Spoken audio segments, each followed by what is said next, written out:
Good morning, good evening, good afternoon, whenever you're watching this. This is the DK and the Hawk Sports Podcast. I'm welcomed by special guest, celebrity guest host, Andy Lepage, known Calgary Flames fan. We're decked out today in our Flame swag because we're gonna do a Seattle Kraken mock draft, and I've been kind of excited about this show for a while because it's going to be interesting to see how close we can get to the actual team.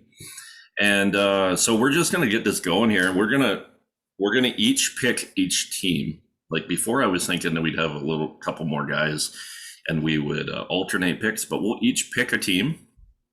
Me and Andy actually have a little side bet to see who's going to have the most correct picks. So a little bit of competition there. So Andy, why don't you start us off with the Anaheim Ducks? All right, let's dive right into it here.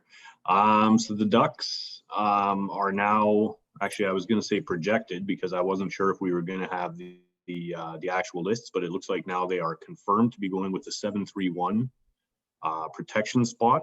Yep. And I'm going to start things off on the cheap side, but also, a good young guy that I think could potentially be a good long-term choice. And I'm going to go with Hayden Fleury. Okay. We're thinking the same route, but I'm actually going to go with Brendan Gooley. I like his upside, and I was going back and forth here with Adam Henrique because he can be a top line center in the right system. But the cap hit's a little high. I think it's like 5.5 or something like that. So yeah, I'm going to go Brendan Gooley. You're going Hayden Fleury. So we both take a defenseman from the Ducks, both fairly cheap.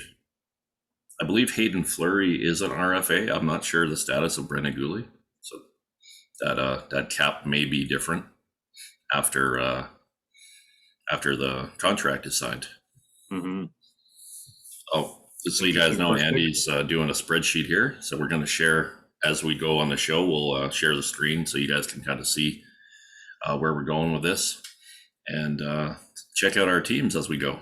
Please leave a comment or a like, subscribe to the channel so you get more content from the show, and let us know what you think of the team. The next team we're picking here is the Arizona Coyotes. I'll go first this time.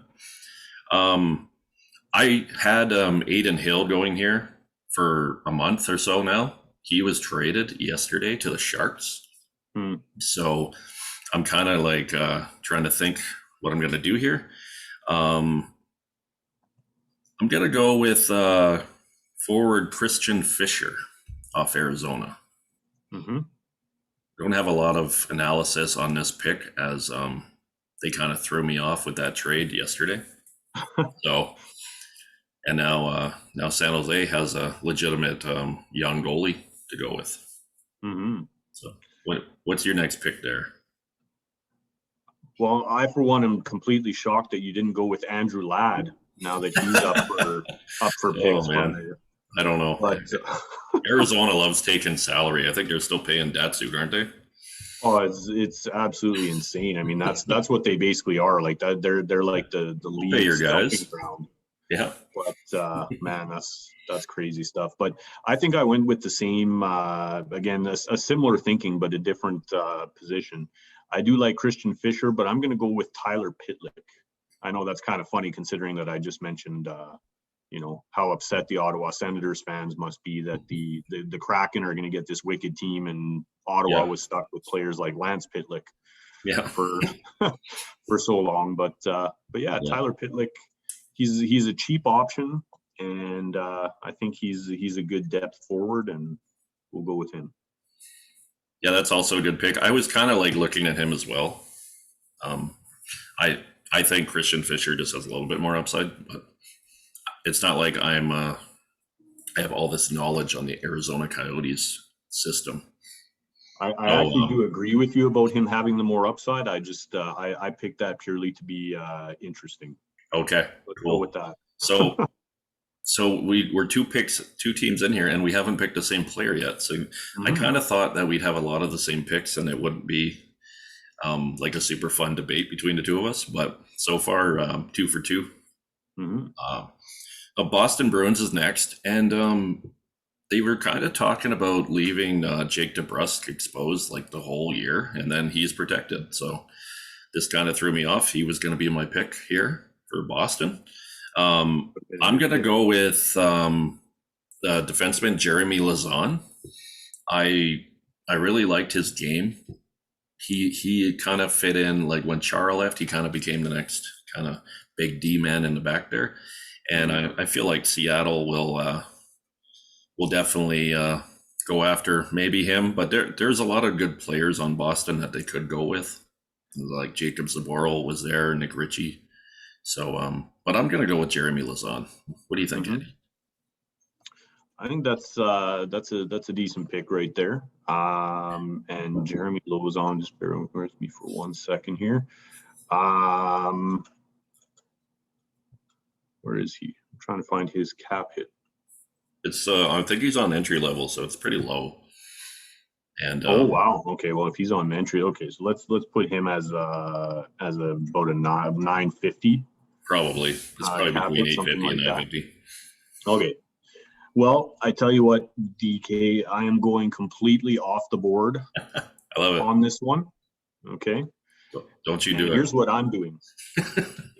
I am making a side deal Okay. with the Boston Bruins to not take one of their actually exposed players that they might be interested in keeping. Okay. And I am picking as my first superstar on the Seattle Kraken, free agent forward Taylor Hall as my pick. And I'm signing him long term, and he is going to be the initial face of my franchise. Okay. Yeah, I don't think they'd have to make a side deal because he's not protected, right? He's not protected, but they can take free agents. Yep. And that would become their pick. Yep. Exactly. And like I said, like in doing so, they would definitely push to get a little something out of Boston. Mm-hmm. So if we can say, we'll take, someone that you guys aren't going to be re-signing anyways. Yeah. And you give us, or you let us take Taylor Hall and sign him and make him the face of the franchise. That's what I'm doing. Okay, so I'm gonna put this one to you. What is that deal? What do you think? Does he get the 7 years, like 8.5? I don't think so.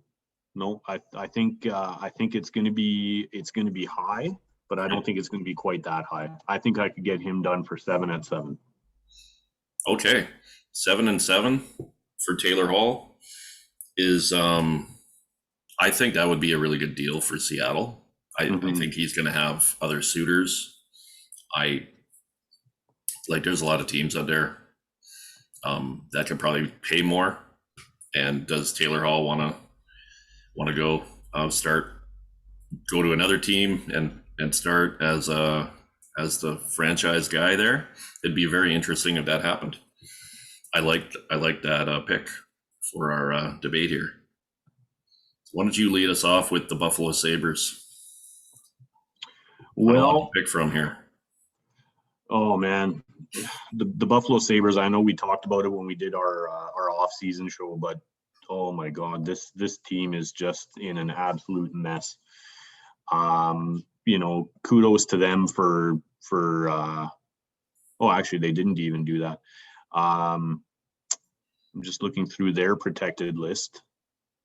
What's interesting is they don't actually even have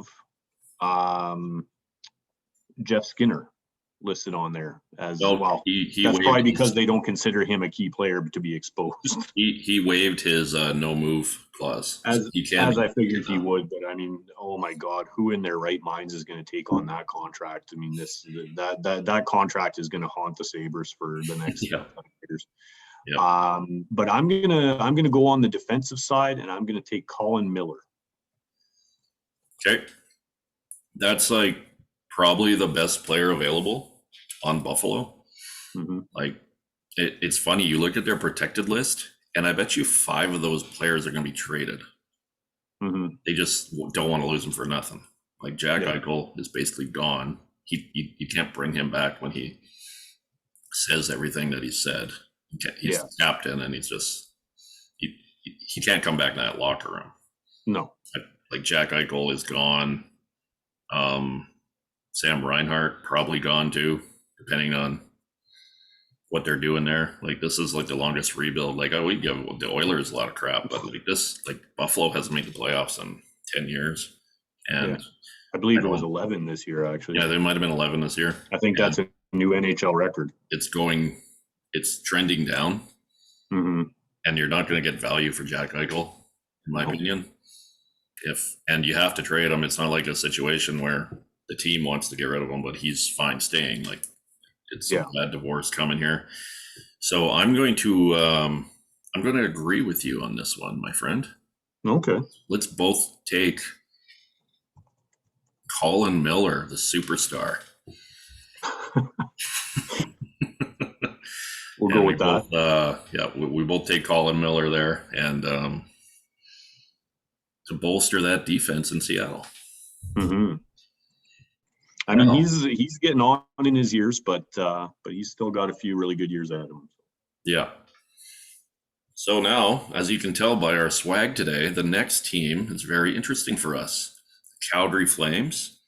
Milan Lucic waived his no move, so they can keep Andrew Mangiapane, which is awesome. I don't see Seattle taking Milan Lucic due to his tremendous salary. Now, don't get me wrong, the Flames have totally won that trade.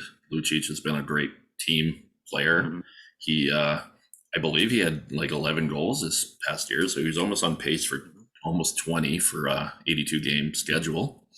So I got no issues with Milan Lucic on the Flames. I hope they don't take him, honestly. They do leave Mark Giordano exposed, which I expected them to.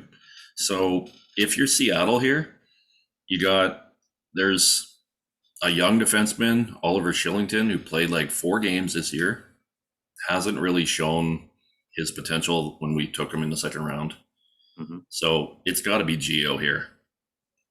I think Giordano is selected, and he may be flipped right away, or he might be flipped at the trade deadline to a contender. Yeah. So I take Giordano.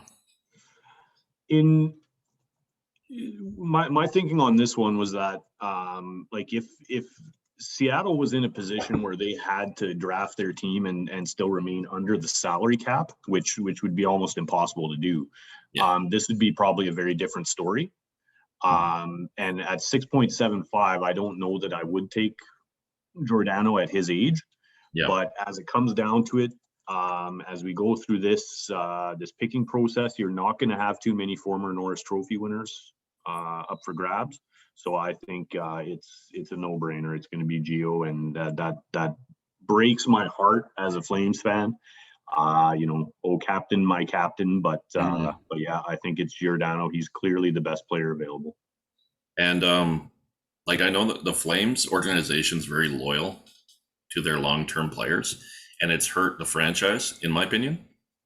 Now, with Gio only about 50 games away from 1,000, I thought that they might protect him just for that, play your 51 games. It'll be close to the deadline. If we're not in a playoff spot, then we can trade him.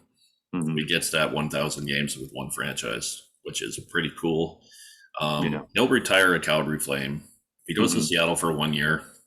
Maybe Calgary signs him for 1 more year at a low cap after that 1 year.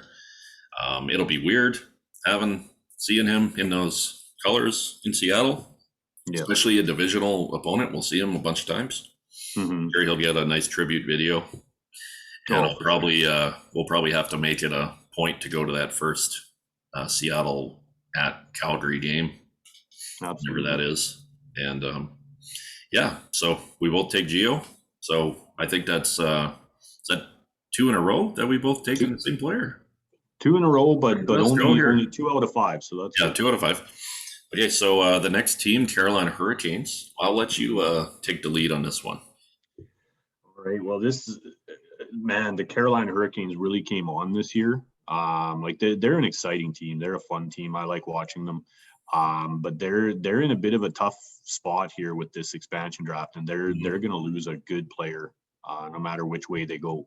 Now, the one thing that you could do, I think Carolina is a team that that Seattle definitely looks at making a side deal with.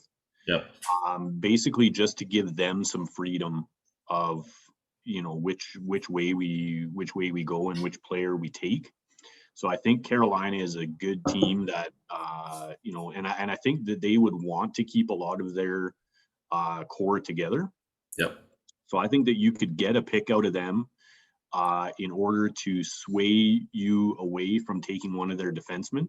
There's no need to take Dougie Hamilton because he's a UFA, but I wouldn't touch that one right now. I don't think. Okay. So I think I'm going to try and get a really big pick out of them. And you know what? Let's go young this time because we need to, we're going to have 30 players that we pick. We obviously only have roster spots for 22. Mm-hmm. So we need some young guys that might be kind of on the cusp. And I'm going to take Morgan Geekie along with a first round pick. Okay. So is that to protect them from taking Jake Bean or Jake Gardner? Exactly. Okay. I think probably along the same lines.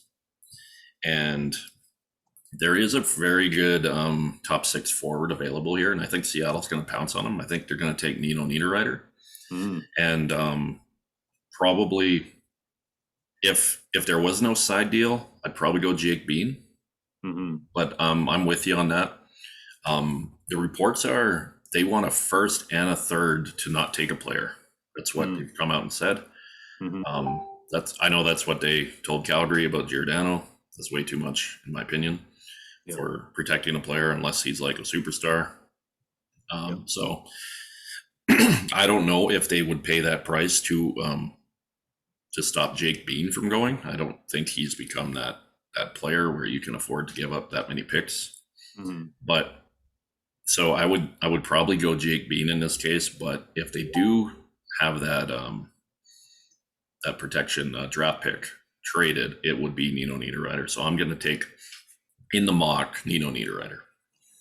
I definitely thought about going the same route, but for me, this is where, even though we said we wouldn't really take the salary cap into consideration, I think the 5.25 for Niederreiter is a little much, and he would be a bit tough to flip. Yeah. So you might end up getting stuck with that one. And I believe you can only eat 3 contracts in 1 year. I think that's the rule. Yeah. So it's not like they can take like 10 high-priced guys and flip them and eat the salary. Yeah. For like 1 year or something like that. I'm pretty sure it's only 3 that they can do. Yeah. So let's move on to the next team, the Chicago Blackhawks. As you can tell, we're going alphabetical here, guys. Before we get into the pick, I want to talk about the Duncan Keith trade. Mm-hmm. I still think that's hilarious. And, so Jason Smart, I know you're watching, buddy, and I know you think it's a good trade, but it's not. So you'll see. No. And this is why I think this is a huge trade. Caleb Jones goes the other way. He is brothers with Seth Jones, who's a pending free agent next year. I think this is all calculated by Chicago. Mm-hmm. I think Chicago they just got rid of some salary. I feel like Jonathan Taves may be going on LTIR soon. This could be a Seth Jones trade coming. Mm-hmm. That's just what I think. That's off the topic. NHL rumors. Bad trade by Edmonton. Duncan Keith is not what he's not 2014 Duncan Keith. No. Not Norris Trophy Duncan Keith. He's not like, if he's going to play in your top 4, then I think your team isn't very well stacked at defense. Mm-hmm. But that's just what I think about that trade. But my pick for Chicago is going to be Adam Gaudette. He's a restricted free agent they got from Vancouver at the deadline last year. Mm-hmm. I like this player. I feel like he can play maybe the third line center role. He is a restricted free agent, so don't know what it would cost to cost to sign him up. Probably not too much. So yeah, that's my pick, Adam Gaudette, center from. And I think after this pick, we should share our screen so we can kind of take a look and see our positional breakdown, if that's all right with you. Yeah, absolutely. Cool. You know what? I went back and forth on this one a little bit. You do have Nikita Zadorov, who's available there, who, Yep. Is a good serviceable defenseman there. But for me, it's actually pretty clear cut. I also went with Adam Gaudette. I was actually livid when the Blackhawks picked him up last year, because I was like, man, where were we on that? Like, I didn't even realize that he was available. But I really like him. He's a fast guy. He's got a really good shot. He's a really good he's a sneaky offensive threat, and I really like him. So yeah, I'm going with Gaudette as well. Nice. Yeah, I was actually surprised that Chicago didn't protect him after trading for him. Mm-hmm. There's a couple forwards that I'm not even sure on. Brandon Hagel and David Kampf.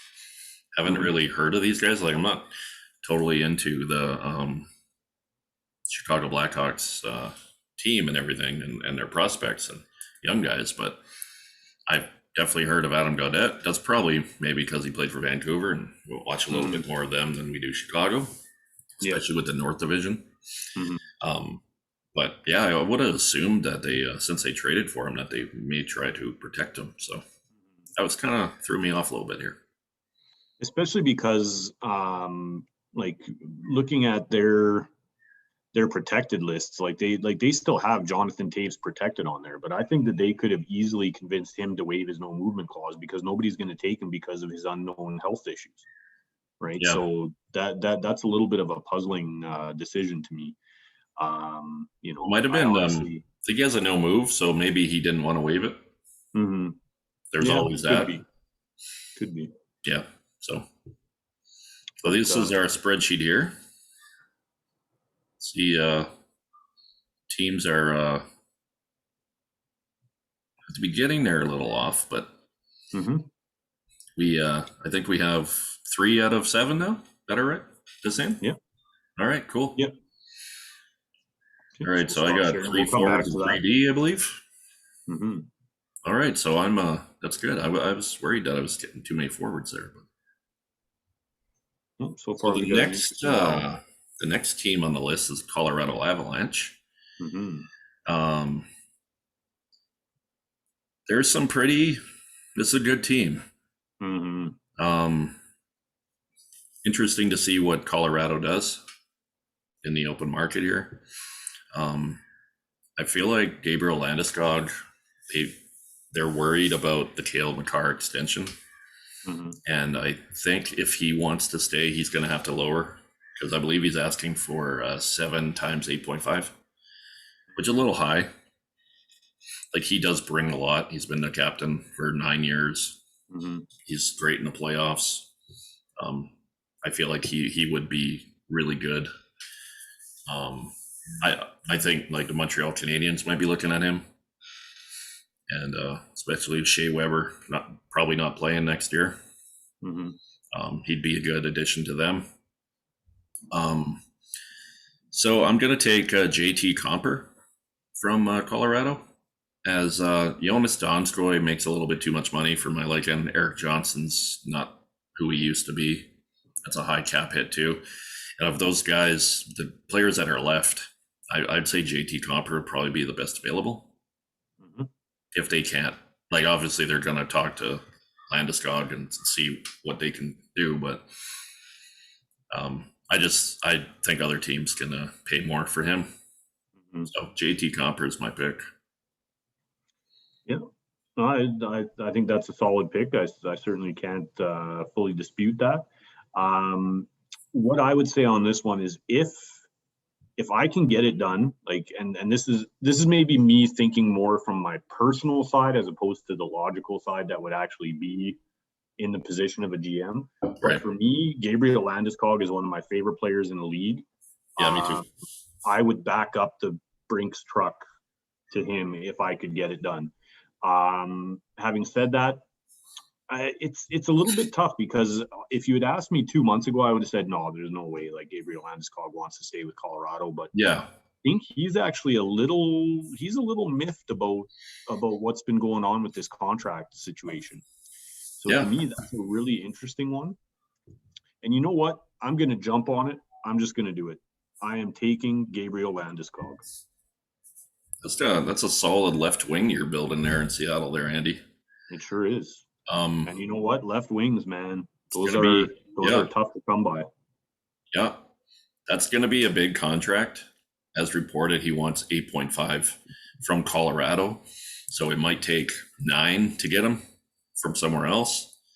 And then if you're paying Taylor Hall 7, and if you're paying Gabe 8.5 to 9, like, that's a lot of money for two players. But like you said, back up to Brink's truck, you got to get these guys. So I like the pick. I just that's probably what I would do if I was making the picks for Seattle. I'm trying to make this a little bit more logical for what I think Seattle may do, what Ron Francis will pick. But, and Joe Sakic is a really good GM, I think, for trades and for signings.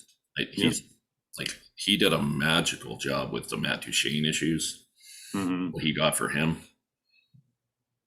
So I don't think he's gonna give Landeskog what he wants. So he's gonna have to take a discount if he wants to stay, because he looks at the big picture. You got McCarr, and I think you got McKinnon in 2 seasons, who's just gonna be he'll probably be up in the McDavid type contract. Yeah. So you got to think of the future. Now we are on to the Dallas Stars. Oh, I think we missed Columbus. Did we miss Columbus? Oh, it's easy to miss Columbus. Don't get me wrong. Right. Sometimes I forget they're even in the league. Yeah. Okay, so it's a little surprising after the big trade that went down last summer with Josh Anderson going to Montreal for Max Domi. Now, I know Max Domi hasn't really lived up to his potential as he's been traded a few times. But I'm picking Max Domi here. I like his game. I feel like in the right system, this guy can be a good player for you. He can be kind of like a lesser Matthew Tkachuk, in my opinion. Just the way he plays. I'm not sure. Maybe he just needs some better coaching or to get some more maturity. But I'm taking Max Domi here for Seattle. It's a pick from Columbus. That's an interesting one. I mean, for me, I have the same questions about Max Domi. I mean, he's a kid that has a lot of potential, but it just hasn't worked, and I'm just really concerned that some of that is between the years. And for me, this is kind of funny considering that I'm willing to back up the Brinks truck for Gabriel Landeskog, but for me, the 5.3 cap hit on him is a little bit too much. And outside of that, there's not really a whole lot of availability from them that's really, jumping out at me. So I think I'm gonna kind of let Columbus off the hook a little bit on this one, and I'm gonna go young. I'm gonna go someone that could potentially just be a depth player, or maybe start off my farm team, and I'm gonna go with Kevin Stenlund. That's a good pick. I kind of went back and forth with that, and then Kevin Stenlund was my pick before the protection lists were put out there. I assumed that Max Domi would be protected, so I like your pick too. There's more risk with mine, but I think there's a potential more upside with Max Domi. So yeah, let's move on to the Dallas Stars, because I was so excited to get to them, I almost skipped Columbus. Why don't you take the lead on this one? Okay, well, I mean, Dallas, man, what a strange team. Like, they go from the Stanley Cup Finals to missing the playoffs, and they really shouldn't have. No. That's last year was just such an odd year for them. Yeah, a lot of injuries. Absolutely. They kind of got bitten with the, they have a lot of no movement clauses. Yeah. But they've actually, looking at their protected list, they actually did a really good job of cleaning that up. Speaking of backing up the Brinks truck, man, did they ever do that for Miro Heiskanen the other day. Yeah. That That was a little high for, in my opinion. wow. They're paying for his I honestly potential. cannot believe that. I really like him as a player. Absolutely. I like him almost as much as I like Cale Makar. They're probably my two Absolutely. favorite young defensemen in the league. Mm-hmm. But wow, if Heiskanen is getting that, like, how does Cale Makar not get 10? Yeah. Like, what, 8.3, right? Over 8? It was 8 years, 8.3? Yeah. Yeah. Actually, I think it was even more than that. I think it was maybe like 8.45 or something like that. But yeah. I knew it was 8 plus. I'm like, geez. Like, I'll have to look at the defenseman, like, contracts. Like Victor Hedman makes 7.8. Mm-hmm. Like, how does he get more than Victor Hedman? Yeah. I mean, Definitely for the agent. Yeah. I mean, I guess the argument to be made with that is obviously Hedman's was signed quite a while ago. Sure. It was maybe Things a change. bigger percentage of the cap. But even still, I couldn't believe it. I mean, this is a guy that's only been playing for 3 years, and so much for the second contract, right? But yeah. But where I'm going with this one, okay. Jamie Alexiak is an interesting one, but he's a UFA. But I think I might. I don't know that I'm willing to pass on another pick for him, like I've done with a couple of other players. But I think I would definitely kick some tires on Jamie Alexiak once free agency rolls around. Okay. Andrew Cogliano is also available, but he is also just a UFA. There's no chance I'm taking Ben Bishop, even though he's waived his no movement clause. There was a lot of potential for Dallas to be a really interesting pick, but now it's I don't know, it's a little bit underwhelming if I'm being honest. Mm-hmm. You know what? I'm going to start building my depth a little bit. I'm going to take Blake Como. Blake Como. Mm-hmm. I think, would this be his 12th team in the NHL? It's got to be something like that. Like, I think that's why I'm just trying to help him, see the world. Yep. Yeah. Okay. I loved your little comment that you threw in there.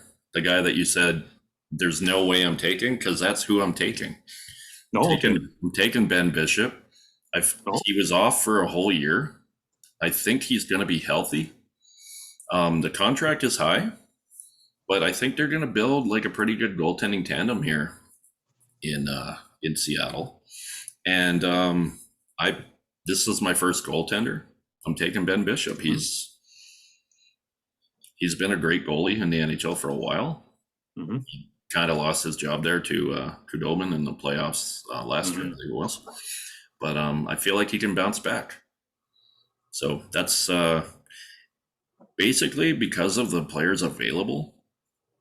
I think that this could be something Seattle does, and then maybe eat salary and trade him to somebody else. Mm-hmm. That needs a goaltender.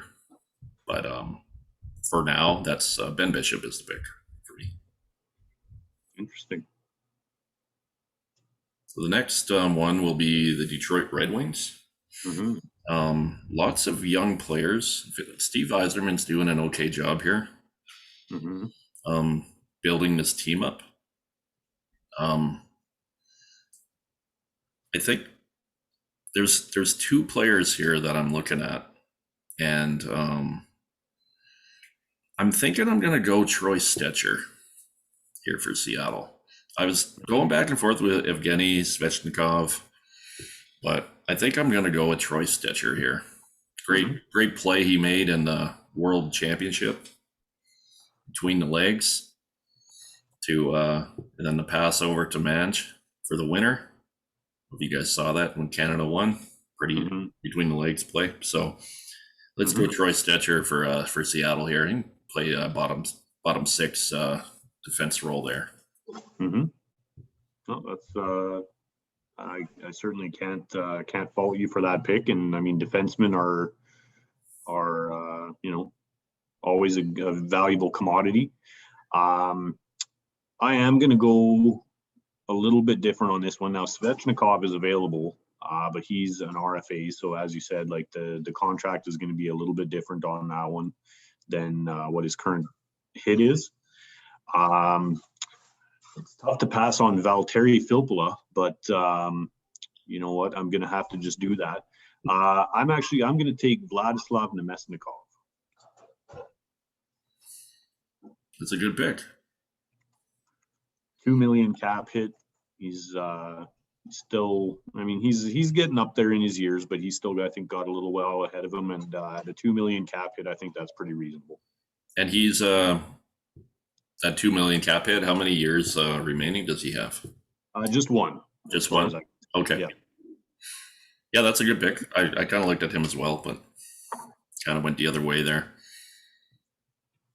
Now we got the enemies from the north, the Edmonton Oilers. You look at these players available, and this is like dog shit, to be honest. Like, can we just like pass? Like, do we have to take like maybe like it's like back when Calgary lost Derek England, when they just signed Derek England because he's from Vegas, and they didn't really lose anybody that year.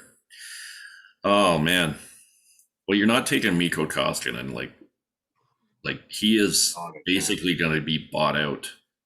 Yeah. The next day. Yeah. The reason he hasn't been bought out yet, that's what they're praying. Like maybe Edmonton can trade like a second round pick or something to get Seattle to take him. Mm-hmm. Like you've heard of like sending draft picks to protect a player. Maybe you send one so you take him. And I still laugh at Chiarelli. The dude played 15 games and they signed him to that huge contract. Yeah. Oh man. Okay, so I'm just gonna go with a random here. I guess I'll say Tyler Benson is probably the best player on this list. Yeah, that's kind of what I'm going with here. Let me take a look. I think is Ryan McLeod not protected? I thought he'd be protected. I actually might change that to Ryan McLeod, who kind of looks like a Ryan Smith love child. I don't see him on the protected list. He might. No, he is exempt. He's exempt. Yeah, because you have to play so many. Okay, let's go with Tyler Benson then. Okay. Yeah, I mean, as Flames fans, I think that we were all kind of chomping at the bit and thinking, oh man, you know, the Oilers are going to lose something big. And until they signed the Nuge a few weeks back, I actually thought that he was going to be exposed, in which case I would have snapped him up in a second. Good deal for Edmonton in that one, I think. Yeah, pretty good. I think he's not going to play the 8 years, but yeah, good cap hit. I think they did what they needed to do. Yeah. I mean, man. Perennial all-stars. Yeah, looking at it, like you just ended up with just a whole lot of garbage here. And I mean, Chris Russell's an interesting one, but I don't like that at a $4 million cap hit, and he's certainly not the player that he used to be. He's a warrior. Like I would absolutely love Chris Russell, and I hate seeing him on the enemy team, but I just can't bite at that one. Still a great PK guy too. Yeah. Oh, absolutely. You know what? I'm gonna do a little bit of a risk here, but I think it might. You know, it has a lot of potential. I'm gonna take Kyle Turris. Okay, that's not a bad pick. Like he can play fourth line center. He can penalty kill, and like if you have injuries on wing, he can always move up the lineup. Mm-hmm. He's definitely not the player he used to be. Yeah. But yeah, I do like I like that pick for Seattle. All right, let's move on to the Florida Panthers. I'll take the lead with this one if you don't mind. Yeah, for sure. I think the second goalie goes off the board here. I think Chris Driedger is going to be signed by Seattle to be kind of their, like, I'm not sure how I'm going to go the rest of this, as there may be another goalie taken because I do have Ben Bishop there already. Mm-hmm. Chris Driedger can come in and kind of be that 1B guy. Florida had a lot of goaltending last year with all different players coming in and out. Don't forget a former Calgary hitman right there. Yeah, former hitman Chris Dreger. Mm-hmm. I was kind of surprised. I thought they might get Bobrovsky to waive his no move because even though that's a huge number, they do protect him. So yeah, I'm going with Chris Dreger. He probably signs like a 3-year, around 1.5 to 2 million. Okay. Yeah, I mean, I would love to have something, totally outrageous here. I can almost guarantee you that that Florida tried to get Bobrovsky to waive that, but he probably just wouldn't. So I think Probably got his nice house built there in Miami, and he's happy with his money. Just stay there. Yeah, why wouldn't he be? Yep. So yeah, I think that is that sucks for Florida, but I think everybody in the hockey world is fully expecting Chris Dreger to get snapped up there. Yeah. And I'm not going to go any different with that. So I'm going to stick with Dreger as well. I'm going to try and sign him a little bit longer term, maybe give him a little bit of extra money, but maybe try and get him for maybe a 6-year contract at around 3. Yep. And that's what I've put on there. Well, with so this would be your first goaltender. Do you see Dreger being that like number one starter right away? Not right away, no. Okay. You'll see later on, I have another goalie kind of earmarked as my initial one, but as you said, I think Dreger has 1A possibility. Cool. I think he's a guy that can be solid and can continue to build right now. And then I think a few years down the road, he has the potential to be the number one. All right. I'll let you take the lead here with the LA Kings. Oh man, the LA Kings. There are a couple of interesting options here to go. There is, but man, this is a team that's just like they've gotten old so fast. Oh, they're supposed to be rebuilding. They're old and young. It's weird. Yeah, it's after a team's 23 and half of it's 35. Yeah, exactly. Weird, right? The tale of two teams right here. Mm-hmm. I mean, there is definitely some interesting ones. I'm not crazy about Andreas Athanasiou. And he's an RFA, so I don't know that I'm going to jump at that one. Yeah. I think I'm honestly a little bit surprised at some of the ones that they protected. Like I honestly, I thought that they might expose Anze Kopitar, and just because nobody's going to take on a $10 million cap hit for Anze Kopitar. Yeah. So I mean, to me, they kind of wasted a protection spot on that. Dustin Brown too, right? Like. Yeah, exactly. It's not 2012 anymore, guys. Than 10 million, but there's no way I'm taking Dustin Brown. Okay, I'm gonna go the cheap route on this one and just get a good solid depth forward. I'm gonna go with Brendan Lemieux. We are almost in the same boat here. Well, I'm actually not going to say almost. We are in the same boat here because that's exactly who I'm going with. I kind of flirted with Ole Mata a little bit. Like he did play top 2 with Doughty this year. Mm-hmm. I didn't watch a ton of U.S. games due to the North Division, and honestly, there wasn't a lot on TV. Mm-hmm. So I didn't see. I probably maybe saw 2 or 3 Kings games. Yeah. He looked okay with Doughty. But yeah, I'm gonna go with Brendan Lemieux. You go the cheap route, like you said. Like Jonathan Quick is there too. He's not even a starter in LA anymore. So yeah, I'm going with Brendan Lemieux. But I will. This is the team that I think is going to get Eichel with potential trade at the draft. Kind of see. They have some pretty decent prospects available here. And I think they can offer the most. There's reports of LA, Anaheim, Rangers, and even Minnesota going after him, but we'll see what happens. But And yeah, that's just even my our throw in hometown heroes, here.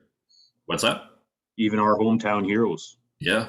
they're Yep. rumored to be. Elliot Friedman's just kind of like throwing out little things. Oh, and Calgary has talked to him. Like, okay, every team in the league is probably called.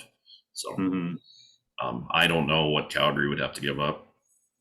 I heard Kachuk and 12 and a couple firsts in future, and that's not something I'd want to do.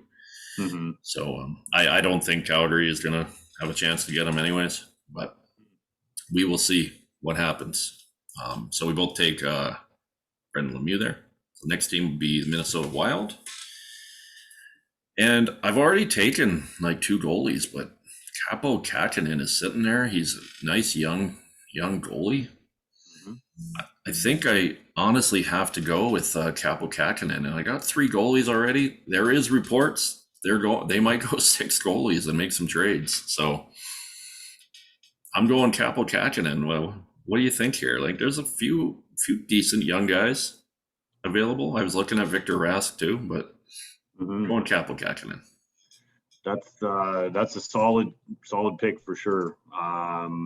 He's an RFA as well, and that's gonna, he's probably looking at a decent raise anyways. Yeah. And I was really hoping that Matt Dumba was going to somehow end up being exposed, but unfortunately that just didn't come to be. Well, they found a way, because that's, I think, a lot of the buyout, like what the buyouts that went down had something to do with Dumba too, because they lost 2 good players last time to Vegas. Sorry to cut you off like that, but I just had that thing in my head, because they've found a way to keep Matt Dumba like for 2 expansion drafts now, which is pretty cool. Good work by Bill Guerin. Yeah, I mean, they wow, did they take it on the chin on those buyouts? But next year's gonna be brutal. It's really too bad, because Minnesota to me is the team that's really that was looking to be on the right path, and they were looking like they were going to be really solid coming up. Yeah. They're gonna, again, back to the backing up the truck, man. They're gonna have to do that like crazy for Kaprizov. Yeah. He turned down 8 times 9. I don't know what he's doing. I don't know what he's doing there. But I know that he's a player that they definitely don't want to lose, and I think he's going to be the face of their franchise. So I think they're gonna do whatever they have to do to keep him. And this one had the potential to be so interesting, because I thought Minnesota was going to be really stuck because of those 2 contracts. But with them clearing that up, now there's you're just kind of picking away at what's left on the bones there. Yeah. Unfortunately, I'm going to go a little bit cheaper and just save on the cap hit, but get a reasonable player. I'm going to go with Nick Bjugstad. Okay, that's another guy I was looking at. He can play. He can penalty kill. You can put him in your top 6 if you have to. Good versatile forward. Do we want to quickly share our spreadsheet? Sure. See where we're at here. I think I got 3 goalies already, so. You do indeed. Yeah. Well, someone's spending too much money, I think. DJ's team. Yeah. But keep in mind, I got 2 superstar left wings, man. That's true. And look at the forwards. You're waiting on defense. I am. All right. I look forward to cashing in on that beer. Yeah. And seeing you for the like without looking into my laptop. It's been too long, my friend. I hear you. Montreal Canadiens. Okay, what is going on here? Okay, so Carey Price waives his no move. Now, they did this for Jake Allen because they want to keep Jake Allen, and they don't think that Seattle's going to take Carey Price. I think it's four more years at $10.5 million. It's a huge cap hit. All morning I was thinking Carey Price, but then I started reading more articles. So if it's me as Seattle's GM, I'm running up to the podium and taking Carey Price. But I'm going to take this more realistic route. And there's a player here that both of us probably wish was still on our team. I And know exactly the where you're waiver going. claim that was so ridiculous and didn't need to be done. Seattle, you got to take Paul Byron here. He's figured out the breakaway woes that he used to have in Calgary, where he missed the net like every time. I swear I was at a game in the Dome where he had 4 breakaways and he missed the net on all 4. Yeah. So, and I told my buddy, I'm like, I'll go buy a jersey if he hits the net. I'll go buy one from Jersey Center. And he still missed. So save me some money. Jonathan Drouin, you don't know what you're getting with him. He's got some personal stuff going on. Didn't play any time in the playoffs. Yeah. Brett Kulak was also another Flame that I was looking at, but I'm going Paul Byron, former Flame, former Hab, well, current Hab, but future Seattle. What do you think? Yeah. I know that we had some side chats going on last night, kind of leading up to this thing. And I was absolutely dumbfounded that Carey Price had waived. And my initial thought was, oh yeah, like not even a moment's hesitation, I'm taking him. But man, that cap hit just kept, blaring in my face like that. And given some of the other options that are available at goalie, I made a very tough decision to walk away from Carey Price, and I am also going with Paul Byron. Okay. Paul Byron gets to join former teammate Mark Giordano in Seattle. Exactly. The dynamic duo or something. I love that video of in the first round when they had his kid's reaction when he scored that goal against the Leafs. Yeah. That was cool. Nice to see a nice family man. All right, Nashville Predators. We got some like former decent players. I don't like what has happened to Ryan Johansson and Matt Duchene. I don't know what's going on. They're both exposed. But I think if I'm Seattle, I'm staying away from both those contracts because they're ridiculous. They're up there with Jeff Skinner. I'm taking Calle Yarncrow. I really like him. He's top 9 forward. You can slot him in different lines. Feel like in the right system, he could probably be a 20-goal player. So that's what I'm going with. I think that's a very good pick. Well, thank you. Just make my note here. Yeah, I mean you're getting a good player out of Nashville, and that's a little bit surprising because I think David Poile is one of the best GMs in the league. I have absolutely nothing but respect for him. But he got into a little bit of a tough situation here, and it's just Nashville's a good team, so unfortunately they had too many good players, and you're gonna have to give up one. I agree with you completely about Duchene and Johansson. At the time that both of those were signed, they looked a little bit overpriced, but now they look extremely overpriced. Yeah. I do like Rocco Grimaldi as well. Yep. He's a little guy, but he's kind of sneaky, and he's got a very reasonable cap hit. But I'm actually gonna go with Colton Sissons. He's also like in that same Calle Yarncrow kind of role. He's probably a cheaper version too. Doesn't he have like a lot of term on like a low cap though?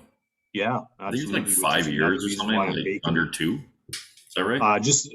Just less than 3. So he's still got 5 years left at 2.857. Yeah, I remember he signed like an 8-year deal, but it was like low. Like it just showed that he wants to be in Nashville. Yep. And he's like take the 2.8 times 8, and he's set. Let's take a second to talk, since we're doing Nashville. Like, what do you think of that 3-team trade that they made with giving up Ryan Ellis? That kind of shocked me a little bit. Yeah, it was that one puzzled me a little bit for sure. Like Nolan I Patrick mean, goes to Vegas, and Philip Myers and something else went to Nashville. I'm trying to remember the second piece. Philip Myers and I feel like Nashville lost that the 3-team trade. I looked at it and I was like, Vegas, okay, they get Nolan Patrick, who's former second overall pick, I believe, who yeah. just hasn't really worked out too well in Philly. But I feel like he can do well in Vegas. Vegas is they need more depth at center. Saw that Mhm. in the Montreal series. Yeah. Um, yeah, pretty interesting stuff. Yeah, I mean the other thing that's noteworthy is that Nashville was I believe the first team that we've seen that had to go with the 8 protected skaters Yeah, format, because they just have so many defensemen, and that's really been Nashville's calling card for years now. They're the yeah, team that always just has like just such a ridiculous depth of defensemen. yeah, So yeah, I mean, unfortunately, they had to leave a lot of forwards exposed. yep, And I think if they couldn't protect Ryan Ellis, because there's no way that they're going to want to let go of Philip Forsberg. yeah, So if they were going to lose Ryan Ellis for nothing, might as well try and get something out of him. And of yep. course, they have to go and pick up another defenseman in Philip Myers. But Mm. yeah, the trade as a whole was a little bit puzzling to me. Yeah, I don't know. Like, I think I'd rather have Ryan Ellis than Philip Myers, to be honest. I think we lost your camera there, buddy. Nope, sorry, I just had to step away for 1 second and didn't Okay. want to make Yeah, that that's no make that worries. awkward. Um, yeah, I don't know. Like, to be honest, if you look at their protection, like they wanted, like Matthias Ekholm is one more year, Mm-hmm. and I think the asking price was a little too high last year. And then Nashville ended up doing really well in the month before the deadline. Mm-hmm. Um, I probably would have left Matthias Ekholm exposed and kept Ryan Ellis. Mm-hmm. Dante Fabro's another, like we said, like a defensive pipeline. He's another young guy coming up, and he's gonna be a good player. Yeah. So yeah, and that we were talking about that 3-team trade. I was very shocked with Nashville doing that. Like, I know Mm-hmm. they do save a decent amount of money Mm-hmm. with the Ellis going, but yeah, it kind of surprised me. So And at the same time, just as a total side note, I know we don't want to take too much time on the trade, but yeah, man, Philadelphia's got to be just livid about how things worked out there. They get this nice high draft pick with Nolan Patrick, and it just did not work out one bit. yeah. And if you look at like that draft was pretty. If you look at it, didn't 3 was Heiskanen, wasn't 4 Makar, I think you're and right. then Yeah. 5 was Elias Pettersson. Mm-hmm. So if you look at the first 2 picks, I would have 3, 4, 5 higher up. Like if you did a Yep. redraft of that year, Mm-hmm. I would probably have Makar going 1, and then probably Pettersson, and then Heiskanen. So if you Yep. look at Philly could have had Kale Makar Mm-hmm. instead, and they get Nolan Patrick. It's just Yeah. that's the way it goes. Like, what we're gonna do, like some redrafts on this show, and it's gonna be interesting to see how it goes down, because Mm-hmm. you never know. Look at some teams that, like, there's a guy at 26 that's like a superstar, and then you take a guy at 5 and he doesn't even make the league. So super Yeah. hard to kind of Absolutely. figure out. Okay, so the next team. So we went Yarncrow, myself, and you went Sissons on that one. Mm-hmm. Yep. Next team, New Jersey Devils. Now, I'll take the lead on this one. Yep. I feel like this pick is going to be for marketing, and Okay. I think Seattle is going PK Subban here. Wow. Now the cap hit is huge. Let's be honest, it is. But I think PK Subban comes in, he becomes basically your spokesmodel, Mm-hmm. and like he get the crowd going. He's great in the community. Mm-hmm. I could see PK Subban at Seattle Seahawk games, like raising a 12th man flag. I think it's a perfect fit. When you Mm-hmm. put PK Subban with Mark Giordano as your top two defensemen, Mm-hmm. that power play is going to be good. And like what we can talk about cap hits as we go, but I think it's a no-brainer pick for me. So I go PK Subban. Mm-hmm. That's you know, I think that's very, very interesting. Now, I had exactly the same thought as you. To be honest, I agree with you. Like from a fan's perspective and from a just purely a PR standpoint, you mentioned he's great in the community, that kind of thing. I do get a little bit concerned about his impact on the locker room. And you know what? Here's the thing that is interesting about it is he has that huge cap hit, but it's actually only for one more year. That I actually Only thought one? there Oh, was I thought it was 2 more years. Okay, 1 year. That's yeah. cool. So, And so they it's can do only it for one more one. year. So you know what? I am going to put aside my hesitations that I had, and I think for the same reasons that you pointed out, I am also going to go with PK Subban. Cool. Because, yeah, the way I think it, if he goes to Seattle, that's going to be the number one jersey bought. Like, I'll go on record. That'll be, if you look at I don't know if they do it for NHL, but if you see like NFL ranking jerseys, like, I think PK Subban, like, I'll probably get one of those. It's perfect. I'll be honest, like my initial thought was to go away from that because like I said, I actually thought there was still quite a bit more left on that contract. But for 1 year at 9 million, and then you can potentially re-sign him, and like there's no way he's going to be getting 9 million on his next contract. I think that's a risk I'm willing to take. I just got to step away for 1 minute here. If For you sure. want to take the lead with the New York Islanders, Mm-hmm. I think that's the next one, right? Yeah, New Yeah, York Islanders. And I'll be yep, right back. for sure. Okay, so the New York Islanders, this is a great team. This is a team that has had so much potential for a number of years now. They've got a lot of players that are on pretty reasonable caps, but unfortunately, this team just ran into a same thing that we've said for a few teams that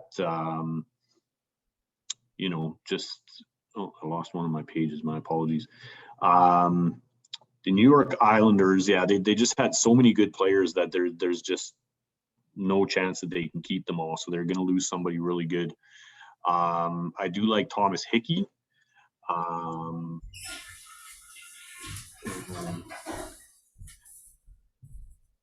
Sorry, bear with me for 1 second. I've lost my page. Jordan Eberle is an interesting one. And I mean, he has a fairly big cap hit at 5.5. But I mean, I probably would be willing to take a look at that one. But and actually, yeah, Thomas Hickey, he's in a little bit of an odd situation actually. So I'm not sure with his contract, he might be a little bit of a challenge. I would love to have Sebastian Aho on my team, but unfortunately, New York Islanders have the wrong Sebastian Aho. You know what? I looked at that quick and I was like, what? I'm like, oh, wait, that's defenseman. Oh, no one. What are the odds that in a league of, say 700 players, that there would be two players named Sebastian Aho? Yeah. What a strange situation. Yeah. But anyways, I've kind of rambled long enough here. Man, this is a tough one, but I think I'm gonna go with you know what? I'm gonna take Jordan Eberle. Yeah, that's a good pick. His cap is large, I guess, for what he brings now. Yeah, I've been kind of going back and forth with this one. Josh Bailey is interesting. Now I know you're loaded at left wing. I haven't really gone that route. Mhm. Um, I'm still thinking about this. There's a prospect that hasn't really turned into what they thought in Kiefer Bellows. They Mhm. may go that route for a cheaper option, but I'm going to Mhm. say Josh Bailey. Okay. He played very well in the playoffs. Um, in the like when Anders Lee went down, Mhm. and he kind of jumped into that role. Like Islanders have a lot of good, decent forwards that all kind of make around the same money. Mhm. Jordan Eberle is a good pick for you as well. I kind of thought about him as well, but I'm gonna go Josh Bailey. Understood. Um, Sorry, I'm losing my pages all over the place here. Oh, Technology, there right? it is.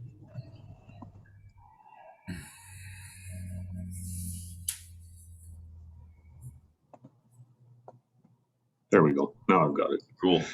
Cool. Yeah, I mean I've been a fan of Josh Bailey for a long time. 5 million, that seems a little bit high for me, but no, I certainly don't fault you on that one. I remember there was a few years ago where the Islanders had like 6 forwards that were all UFAs, and they were like able to sign all of them. It Hmm. was crazy. Like I mean, Everly, Anders Lee, Bailey. There was a few others that I'm just spacing on. But I'm like, no, they're going to lose a lot of players, and they ended up keeping most of them. Hmm. All like pretty reasonable. I think Anders Lee cap hit for what he brings is pretty high. Yeah, Um, they do end up protecting him. So and keep in um, mind that he is their captain, which yes, I yes, mean he's a very maybe underrated I player don't know too. because I don't really know what he brings to the locker room, but that's still every time I see that surprises me a little bit. Yeah, yeah. The Islanders, like you look at their team and you're like, these guys, like they should be, like they shouldn't be as good as they end up. Like they've lost, I believe, in the East Final 2 years in a row now. Mm. Few games away from Yeah, I Stanley keep Cup I keep final. expecting them to Keep cross running that. into the Like Lightning, so yeah, uh, so I exactly. guess that's the way it goes. Hmm. Um, so the next team is the next team from New York, the Rangers. Why don't you take the lead on this one? Okay. Wow. Another team that really got into some cap hit issues here. Um, sorry, some no movement clause Yeah, issues. Artemi Panarin, obviously a very good player. That cap hit is just insane, it's though. atrocious, Yeah. even for what he Chris. brings. Yeah, exactly. Chris Kreider is very good. Mika Zibanejad, man, did they ever fleece Ottawa on that one? Oh my Uh, god, is that Derek Brassard like straight across? yeah. Oh my god. Ooh, that's quite something there. But no, I don't think they're suffering too badly from those no movement clauses. And then they also have Jacob Trouba, who's insanely overpriced as well. But Yep. um, you know they definitely, they have that problem of Anthony D'Angelo. I don't know what they're really going to do with that, but they left him exposed. But there's no way that anybody's going to touch that with a 10.5 foot pole. I feel like that's Uh, going to be a buyout on the day after oh, the it draft. has to.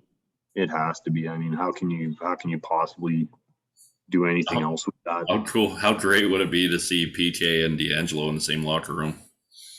Phew, That would wow. be, I don't know what would happen. I'd like to do like one of those 24/7 shows Yeah. where you get some, that'd be some good content. But Well, I tell you what, I need some depth defensemen here because actually all of a sudden I'm very light on defense. yeah, So I'm gonna go with a cheap option, but pretty good with Anthony Bitetto.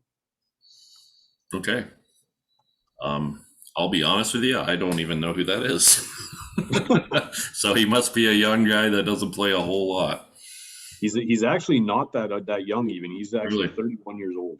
Okay. Yeah, so I'm not like totally into the New York Rangers and that don't watch much of their games. And I'm assuming Adam Fox didn't have to be protected in this one.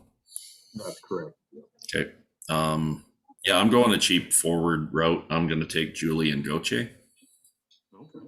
as like to be honest, there's not a whole lot of options here. Colin Blackwell is also there, but I'm going to go Julian Gauthier. Next And team on that's the a very list. reasonable cap hit as well. Yeah, 863. So that's yeah, that's good. mhm. The next team is the Ottawa Senators. So I'll take a look here. Now they signed of getting Dadonov. I believe it was a 3-year deal, and they leave him exposed. That's interesting. Matt Murray is a bad contract. After that trade, he's I don't honestly know what happened to him. He was a pretty good goalie for Pittsburgh, won a couple cups, but that was probably more of a decent team. And I think I'm going to go Chris Tierney here, forward, former San Jose Shark.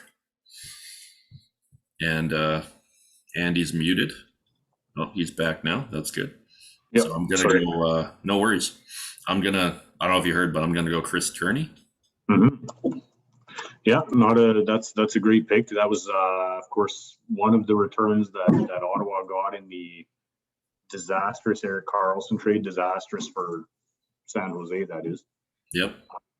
But yeah, no, he's a good serviceable forward. I like him a lot.